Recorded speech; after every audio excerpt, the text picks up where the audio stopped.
365일 건강하게 사는 법을 알려드리는 건강 365의 유다현입니다. 일반적으로 나이가 들수록 기억력이 떨어지기 마련인데요. 미국 기억력 대회 최다 챔피언이자 전 세계에서 가장 기억력이 좋은 사람으로 알려진 넬슨 델리가 기억력을 높이는 법 4가지를 소개해서 화제입니다. 기억력을 높이기 위해선 새로운 언어나 악기를 배우고 암기의 대상과 이미지를 함께 기억하면 좋고요. 또 하루 30분 이상 운동을 해서 뇌세포를 활성화시키고 두뇌 건강에 좋은 DHA가 함유된 음식을 먹는 것도 뇌 건강에 도움이 된다고 하네요. 세월이 흐르는 것을 막을 수는 없지만 작은 실천만으로도 뇌 건강을 높일 수 있다고 하니까 함께 실천해 보면 좋을 것 같네요. 먼저 건강 브리핑부터 만나보시죠.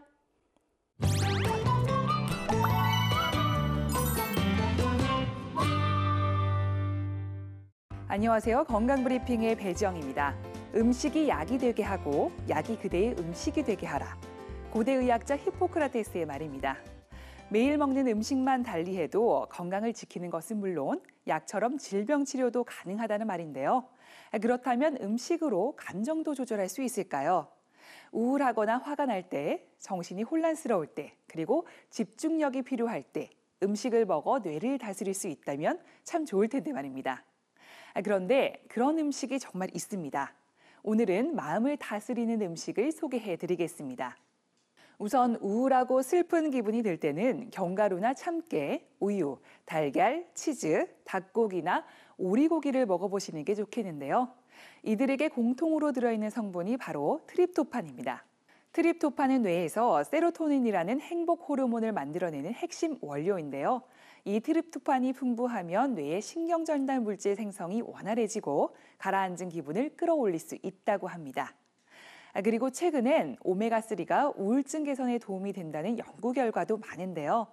우울증 환자군에게 오메가3가 함유된 식사를 권한 결과 항우울 치료제만큼 효과를 봤다는 논문도 나온 바 있습니다. 특히 임신 우울증에 시달리는 여성에게 큰 효과가 나타났다고 합니다. 오메가3와 더불어 초콜릿도 우울증 개선에 도움이 되는 식품입니다. 초콜릿 또한 행복 호르몬 분비를 촉진해 우울감을 해소해 주는데요. 살을 덜 찌게 하려면 카카오가 70% 이상 함유된 다크 초콜릿을 섭취하는 게 좋겠습니다. 또 당분 섭취도 일시적으로 도움이 되는데요. 뇌는 별다른 활동을 하지 않아도 시간당 약 6g의 에너지를 씁니다. 그래서 스트레스를 받거나 우울한 일로 신경을 쓰면 10배나 많은 당을 소모하는데 이때 당을 보충해줘야지 불쾌감이 사라집니다. 그렇다면 화가 나거나 스트레스를 많이 받을 때는 어떤 음식을 먹는 게 좋을까요? 바로 매운 음식입니다. 고추 속에 든 캡사이신은 혀의 통각세포를 자극하는데요. 이때 통증을 완화하기 위해 뇌에서는 아드레날린과 엔돌핀을 분비합니다. 이 때문에 몸도 가뿐해지고 기분 좋은 느낌이 든다고 합니다. 불안하고 초조한 마음이 들 때는 차를 권해드립니다. 특히 대추나 국화, 영지버섯 등의 재료는 뇌 중추신경에 작용해 흥분을 가라앉히는 역할을 하는데요. 이들 재료를 수시로 끓여 먹으면 좋겠습니다. 편안하고 즐거운 마음을 가지려면 장을 튼튼하게 하는 것도 매우 중요합니다. 행복 호르몬인 세로토닌은 뇌에서 10%가 만들어지고 나머지 90%는 장에서 생성되기 때문입니다. 바로 장내 유익균이 세로토닌을 만들어내는 원료라는 것이죠. 이 유익균이 줄면 세로토닌이 잘 분비되지 않아서 항상 기분이 나쁘고 산만하고 공격적으로 바뀌게 됩니다. 그래서 유익균을 유지하려면 김치나 된장, 치즈 등 프로바이오틱스와 유익균이 먹이가 되는 식이섬유가 풍부한 식품을 먹어야 합니다. 정제된 설탕이나 화학조미료, 패스트푸드를 피하는 것은 우울증 예방에도 좋은데요. 이들 가공식품은 대사되면서 유해균을 증식시키기 때문입니다. 또 칼슘과 마그네슘 수치를 떨어뜨리는데 칼슘과 마그네슘은 뼈와 조직을 만드는 것뿐 아니라 행복 호르몬과 신경 전달 물질을 생성하는 데도 아주 중요한 역할을 하기 때문입니다.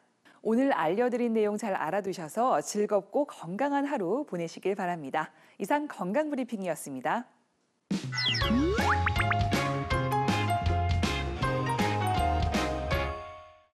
한 한번 빠진 치아는 다시 복구할 수 없습니다. 적어도 임플란트가 나오기 전까진 그랬는데요. 하지만 임플란트 시술이 나오면서 이 불편한 틀니 대신 자연 치아를 대체할 수 있는 방법들이 생기기 시작했습니다. 또 임플란트 시술이 점점 대중화되면서 최근에는 새로운 재료, 새로운 시술법들이 등장하고 있는데요. 임플란트란 무엇이고 어떻게 관리하면 좋을지 알아보도록 하겠습니다. 치과 전문의 김완수 원장님 나오셨습니다. 안녕하세요. 네, 안녕하세요. 시술과 전문의 김완수입니다. 임플란트의 개발은 치과 치료 개념을 바꿔놓는 혁명이라고도 할 수 있는데요. 네. 임플란트가 개발되기 전에는 치아 기능을 회복하기 위해서 멀쩡한 치아를 손상시킨다거나 아니면 불편한 틀니를 평생 사용해 왔습니다. 하지만 임플란트가 요즘에는 보편화됐고 그리고 많이 사용되고 있지만 아직도 이제 어렵고 힘든 치료임에는 분명한데요. 여기서 이 치료를 위해서는 꾸준한 관리가 또 필요하게 됩니다. 그래서 이번 시간에는 임플란트에 대해서 좀 더 자세하게 설명해 드리도록 하겠습니다.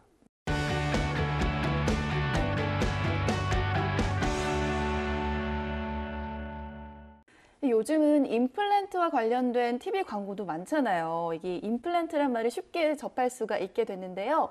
임플란트, 정확히 어떤 건가요? 임플란트는 치아가 빠졌을 때 그 치아를 대신하기 위해서 만든 인공 대체물입니다. 네. 임플란트와 치조골이 결합되는 그런 현상을 이용해서 치아의 기능과 신미를 회복해주는 치료라고 보시면 됩니다. 조금 더 구체적으로 임플란트의 장점을 좀 얘기를 해주시죠. 임플란트의 장점은 몇 가지가 있는데요. 그 중에 가장 큰 장점 중에 하나가 치아가 빠졌을 때 주변 치아를 손상시키지 않고 기능을 회복할 수 있다는 점입니다. 예전에는 치아가 하나 빠지면 그 치아 양옆에 있는 인접 치아를 깎아서 연결해서 총 치아 3개를 연결하는 브릿지라는 것을 만들어 사용해 왔는데요. 네. 이제 임플란트가 개발되고 나서는 그럴 필요가 없어졌습니다. 그리고 두 번째 장점은 기능적인 면에서 자연 치아와 가장 유사한 기능 회복을 할 수 있다는 점이고요. 세 번째로는 임플란트랑 틀니를 같이 연결해서 사용하는 경우에 기존의 틀니에 비해서 훨씬 더 안정적이고 편하게 사용할 수 있다는 점입니다. 그리고 마지막으로 네 번째는 기존 틀니로 인해서 과도한 치조골 흡수를 방지할 수 있습니다. 네, 임플란트가 결국에는 이 기존의 틀니가 주던 불편함을 많이 해소했다라고 보면 될 것 같은데요. 많은 분들이 또 궁금해 하시는 게요. 임플란트를 하면 과연 얼마나 쓸 수 있을까라는 거거든요. 이 임플란트의 수명이 따로 있나요? 임플란트 수명에 대해서 많이 궁금해 하시는 분들이 많은데요. 딱히 임플란트의 수명이 결정된 것은 없습니다. 임플란트의 수명에 대해서 이해를 하려면 우선 임플란트 구조에 대해서도 이해를 할 필요가 있는데요. 임플란트는 크게 식립체, 그러니까 치조골에 식립하는 식립체와 그 잇몸 위에 올라와 있는 크라운, 그리고 이 두 부분을 연결하는 연결 부위가 있습니다. 임플란트 크라운은 일반 보철물처럼 유지 관리가 필요하고 문제가 생기면 이 부분은 또 교체가 가능합니다. 네. 그리고 연결되는 부분에서 보면은 나사가 있는데 그 나사는 적절한 시기에 교환을 해서 나사가 부러지는 것을 예방할 수가 있고요. 임플란트를 이루고 있는 구조물들이 대부분 금속 구조물로 되어 있어서 염증 관리와 유지 관리만 잘 된다면 임플란트 수명을 거의 영구적이라고 볼 수가 있습니다. 하지만 이런 관리가 소홀하다면 수년 내로 문제가 생길 수도 있겠죠. 자, 그럼 임플란트에 대해서 좀 더 자세히 알아볼 텐데요. 임플란트를 하기로 결정을 했다면 어떤 것들을 좀 고려를 해야 될까요? 대부분의 사람들이 치아가 흔들리거나 아니면 좀 통증이 심하면 무조건 이를 뽑고 임플란트를 해야 된다고 생각하시는 분들이 많은데요. 네. 그렇다고 해서 치과에 가자마자 이렇게 이 뽑아주세요라고 말하지 마시고 우선은 이 치아를 살릴 수 있는지 없는지에 대해서 좀 자세하게 상담을 받아보시는 게 중요합니다. 자연 치아보다 더 좋은 임플란트는 없기 때문에 우리가 가급적이면 이 치아를 살려 쓰는 게 좋고 그리고 나서 더 이상 방법이 없다고 하면은 그때 가서 뽑으시는 게 그래도 늦지 않습니다. 네, 그러니까 이 치아 건강을 지킬 때 여러 가지 치료 방법이 있긴 하지만 아무리 치과 치료 기술이 발전한다고 해도 말씀하신 것처럼 자연 치아를 대신할 수 없는 것 같습니다. 임플란트를 하기 전에 우선 그럼 자연 치아를 살릴 수 있는지부터 살펴봐야 될 것 같은데요. 자연 치아 어떻게 해서 살릴 수 있을까요? 치아를 살리는 방법에는 크게 신경치료와 잇몸치료가 있다고 보시면 되는데요. 네. 충치가 심해서 이제 통증이 좀 심해지면 신경치료를 통해서 통증을 없애고 치아를 살려서 사용할 수가 있습니다. 그리고 치주염, 그러니까 잇몸 질환에 의해서 치아가 흔들리는 경우에도 잇몸 치료를 통해서 그 치아를 살려 종종 사용할 수 있는 경우가 있는데요. 네. 하지만 이런 것도 이제 때를 놓치면 이제 손 쓸 수가 없기 때문에 좀 가급적이면 증상이 있을 때 빨리 치과에 가시는 게 좋겠습니다. 네. 이 정확한 진단을 위해서 치과를 꼭 방문해서 상담 받는 게 좋을 것 같습니다.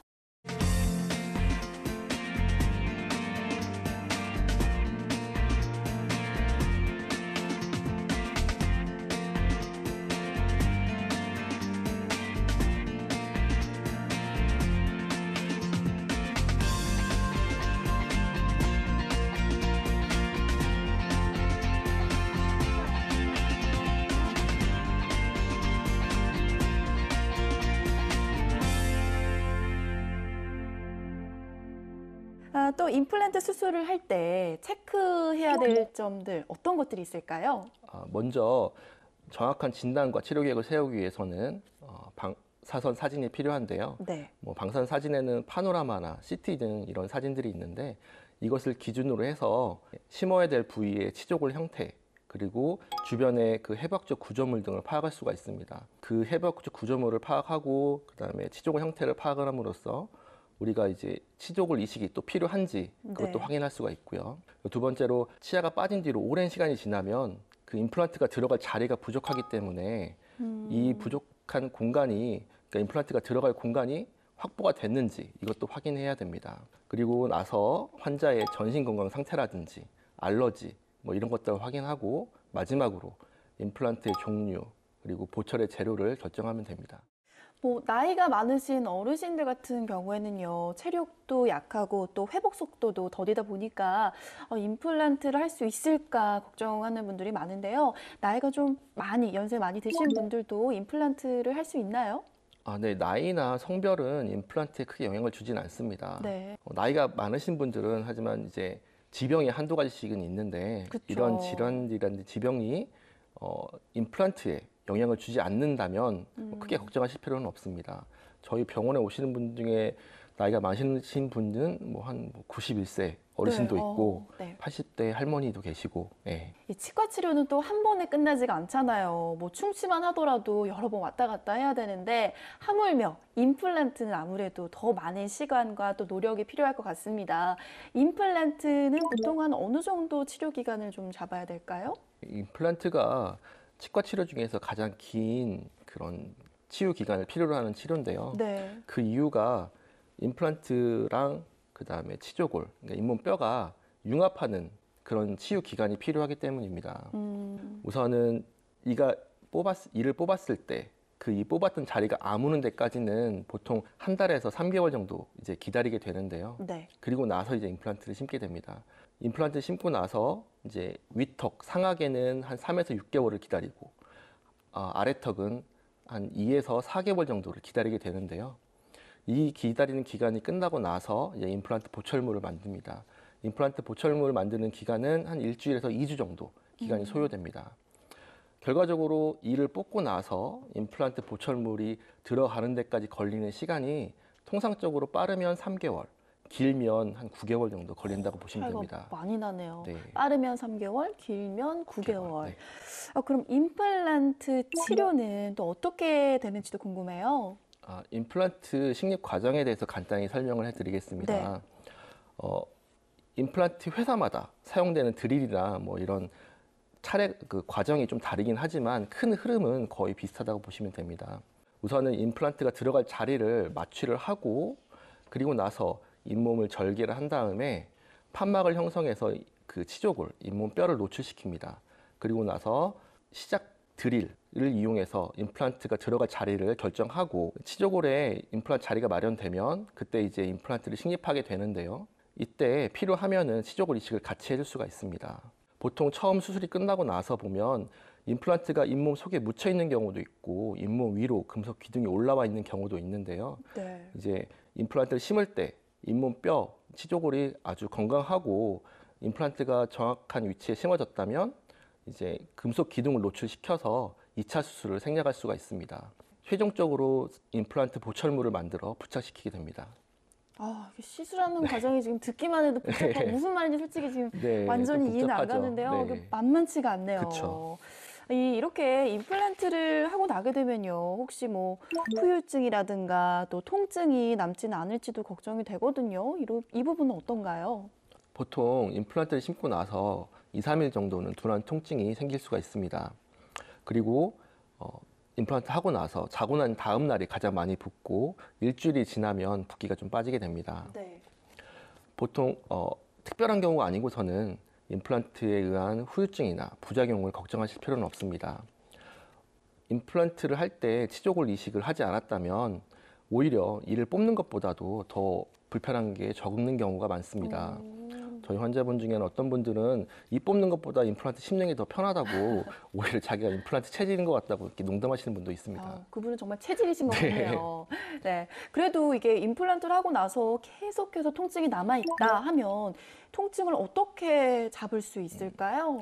우선은 주의사항을 좀 잘 지키시고 그리고 처방된 약을 잘 드시는 게 첫 번째 가장 기본적인 방법인데요. 네. 만약 약을 먹었는데도 통증이 계속 있다 그러면 치과에 전화하셔가지고 중간에 진통제를 추가로 먹어도 되는지 확인해 보시는 게 좋겠습니다. 그리고 무엇보다 잊지 말아야 될 거는 얼음찜질인데요. 얼음찜질. 네, 얼음찜질을 하게 되면 붓기도 덜 붓고 통증 완화에도 도움이 됩니다. 네. 이렇게 임플란트는 했다고 끝이 아니라 계속해서 관리를 해주셔야지 그게 가장 더 중요한 것 같은데 임플란트 성공률은 어떤지 궁금하고요. 또 임플란트 하고 나서의 관리는 어떻게 해줘야 되는지도 좀 설명해 주세요. 임플란트 성공률을 연구한 논문에 의하면 임플란트 성공률은 거의 90%가 넘게 나옵니다. 그래서 하악이, 아래턱이 좀 더 단단하기 때문에 위턱에 비해서 이제 성공률이 좀 더 높은 편이고요. 아래턱이 성공률이 더 높다. 네. 네. 임플란트 성공률을 높이기 위해서는 흡연이나 조절되지 않는 당뇨가 문제가 될 수가 있는데요. 가급적이면 임플란트 심고 나서도 꾸준히 금연하시고 당 조절에 신경 쓰시는 게 좋겠습니다. 그러니까 이 임플란트 하고 나서도 계속해서 금연 그리고 당 조절을 해야 된다 이렇게 네. 얘기를 해주셨는데요. 또 식습관이나 일상생활에서 조심해야 될 부분이 있다면 더 설명해 주시죠. 임플란트는 수직 압력에는 잘 버틸 수가 있지만 횡압력에는 잘 버티기가 힘듭니다. 네. 그러니까 좀 말이 어렵긴 한데 어떤 뜻이죠? 네, 쉽게 설명을 드리면 절구처럼 위에서 쿵쿵 찢는 힘에는 잘 저항을 하지만 맷돌처럼 이렇게 지글지글 가는 힘에는 좀 약하다고 보시면 됩니다.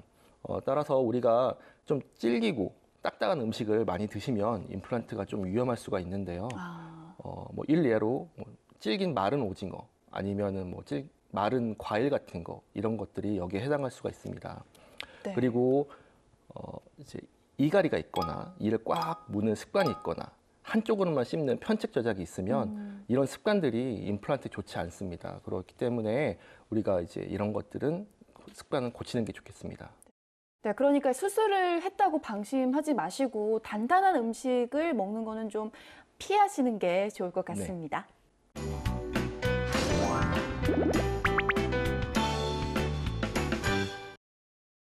이번에는 이것이 궁금하다 코너입니다. 임플란트에 대해서 어떤 점들을 궁금해하시는지 질문 한번 모아봤는데요. 첫 번째부터 보겠습니다. 장기 흡연자는 할 수 없다. 조금 전 금연 얘기하셨지만요. 흡연자는 임플란트를 할 수 없나요? 임플란트가 불가능하지는 않습니다. 하지만 앞에서 말했듯이 금연이 꼭 필요한데요. 그 이유가 이제 담배에는 니코틴이라는 성분이 있습니다. 네. 이 니코틴이 혈관을 수축시켜서 치아랑 그다음에 치조골에 공급되는 그 피의 혈류량을 감소시켜가지고 네. 이제 임플란트가 실패하게 될 수가 있습니다. 따라서 임플란트를 계획 중이시라면 금연이 꼭 필요하고 이제 임플란트 하고 나서도 금연을 하시는 것이 임플란트 성공률을 높이는 길이라고 보시면 됩니다. 네, 담배는 백해무익하다고 하잖아요. 임플란트를 결심을 했다면 꼭 금연하셔야 된다는 점 알아두셨으면 좋겠습니다. 다음도 볼게요. 두 번째 질문, 이가 전혀 없으면 할 수 없다. 맞아요. 왠지 치아가 좀 있어야 임플란트를 할 수 있을 것 같은데 이건 정답이 뭔가요? 할 수 없다. 이 말은 좀 틀린 말인 것 같은데요. 이가 없어도 할 수 있다는 네. 말씀이시죠? 네. 우리가 이제 이가 전혀 없는 그런 것을 무치약이라고 말을 하는데 네. 이런 무치약에서도 임플란트가 가능합니다. 보통 임플란트 2개 내지 한 4개 정도 심어서 틀니랑 연결하는 방법이 있고 또 다른 방법으로는 이제 치아 개수만큼 임플란트를 심어서 크라운이나 브릿지를 만들어 접착하는 고정식 방식이 있습니다. 그러니까 이가 없어도 무치약이어도 임플란트 할 수 있다라고 네. 말씀을 해주셨고요. 다음 질문도 보겠습니다. 이 사랑니로 대신 할 수 있다. 뭐 사랑니 워낙 깊숙이 있어서 관리도 힘들고요. 뭐 다들 애물단지를 생각하기가 쉽잖아요. 근데 이 사랑니를 임플란트 대신 쓸 수 있나요? 네, 가능한 방법이 있습니다. 그래요? 네. 어떻게 쓰죠? 자가치아 이식술이라고 말하는 방법이 있는데 네. 자기 치아를 의도적으로 뽑아서 필요한 부분에 식립하는 그런 방식이 있습니다. 쉽게 설명을 드리면 임플란트 대신에 이제 자기 치아를 쓴다고 생각하시면 됩니다. 뭐 주로 사랑니, 여기서 말하는 사랑니를 이용하게 되는데요. 네. 하지만 이 방법 자체가 성공률이 이렇게 높지는 않고 또 사랑니가 멀쩡해야만 좀 쓸 수 있는 방법이기 때문에 좀 이렇게 많이 흔하게 사용되지는 않습니다. 그렇네요. 보통 이제 사랑니 잘 썩잖아요. 그렇죠. 네, 충치가 없는 건강한 사랑니라면 자가치아 이식술을 할 수 있다라고 말씀을 해주셨는데요. 뭐 앞서 임플란트 시술이 아무리 좋아도 자연 치아를 따라갈 수 없다고 하셨잖아요. 사랑니는 잘못 관리하면 애물단지긴 하지만 또 잘 관리하면 치아를 대신할 수 있는 좋은 재료인 만큼 평소 사랑니도 건강하게 관리하는 게 좋겠습니다. 자, 마지막 질문도 보겠습니다. 틀니를 쓰던 사람은 할 수 없다. 이건 정답이 뭔가요? 틀니를 쓰던 사람들도 임플란트를 할 수는 있습니다. 할 수 있다. 네. 네. 하지만 이제 틀니를 오래 쓰시면 안에 있는 치조골이 흡수가 되고 단단한 잇몸도 없어지기 때문에 네. 임플란트 심는 게 쉽지는 않습니다. 임플란트 심을 때 그 치조골 이식을 같이 해서 임플란트를 심게 되고 나중에 임플란트 보철물을 만들었을 때 주변에 단단한 잇몸이 없으면 잇몸 이식을 통해서 이제 단단한 잇몸을 만들어 주기도 합니다. 네. 이 임플란트가 보편화되지 않던 시절에는 대부분 틀니를 사용했잖아요. 근데 요즘은 또 임플란트 시술이 예전에 비해서 대중화됐고 보험 적용도 된다고 하셨으니까 임플란트 고려하는 분들도 많을 것 같습니다. 이 틀니를 오래 착용하셨던 분들이라면 정확하게 진단을 받아보고 임플란트 결정하셔야 될 것 같네요. 네, 오늘 좋은 말씀 고맙습니다. 한번 잃어버린 자연 치아는 절대 되돌릴 수 없습니다. 물론 자연 치아를 대체할 수 있는 임플란트 시술이 있다는 점에 대해서는 감사함을 느껴야 하는데요. 하지만 할 수 있을 때까지는 자연 치아를 꾸준히 관리하고 치료해서 최대한 보존하려는 노력이 선행돼야겠죠. 바야흐로 100세 시대, 평생 씹고 뜯고 맛보는 즐거움을 느끼기 위해서는 먼저 자연 치아를 꼼꼼하게 관리하는 게 중요하고요. 또 임플란트를 건강하게 오랫동안 사용하려면 치과 의사의 정확한 시술도 중요하지만 그와 함께 이 환자들의 노력 또한 필요하다는 점 기억하시고 소중한 치아 건강히 유지하시길 바랍니다.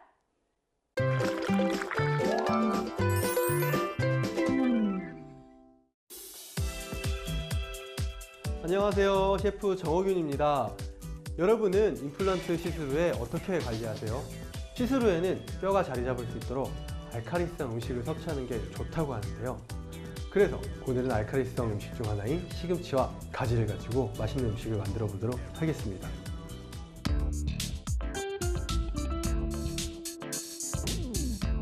자, 오늘은 가지하고 시금치를 준비했고요. 여기 보시는 것처럼 쌀을 좀 불려놨습니다. 그래서 죽을 만들고 그 위에 고명으로 가지와 시금치를 올리려고 합니다. 근데 일반적으로 시금치 가지죽 하면은 생각하시는 분들 가지랑 시금치를 볶다가 쌀을 넣고 물을 넣고 끓일 거라고 생각하시잖아요. 저는 그렇게 안 하고요. 오늘은 가지 삶은 물에다가 쌀을 익히면서 그게 다 익으면 그 위에 양념을 해놓은 시금치와 가지를 얹어보도록 하겠습니다. 가지를 반으로 잘라 팬에 익혀주세요. 자, 이렇게 해서 오일을 두르지 않고 팬에서 익히면 그 열이 안으로 들어가겠죠? 그러면서 가지는 안이 약간 쪄지는 느낌이 나요. 그리고 겉에는 약간 구운 느낌이 나겠죠? 그래서 고소한 향도 더 배가 되고요. 딱 먹었을 때 약간 고구마 먹는 그런 느낌이 나요. 한 반 정도 익으면은 그때 뒤집어 주세요. 이렇게 눌러봤을 때 수분기가 반 정도 올라왔다고 생각하면 그때 이렇게 뒤집어 주시면 돼요. 시금치는 잘게 썰어줍니다. 가지를 언제까지 익혀야 되냐고 궁금해하시는 분들 많은데요. 뒤집었을 때 이렇게 즙이 올라오죠. 이렇게 즙이 올라올 때까지만 익혀주시면 속이 다 익은 거예요. 그때 마무리하시면 됩니다. 잘게 썬 시금치와 오일을 넣어 살짝 볶아주세요. 오일은 많이 넣지 않고요. 팬에 열이 전도가 될 정도만 살짝만 코팅만 해줬어요. 팬에 불린 쌀과 가지 삶은 물을 넣어줍니다. 잘 익은 가지는 껍질을 벗겨주세요. 가지는 먹기 좋은 크기로 썰어줍니다. 썰어놓은 가지와 시금치에 소금과 올리브유, 후추를 넣고 잘 섞어주세요. 잘 익은 쌀은 그릇에 담아줍니다. 그 위에 가지와 시금치를 올려주세요.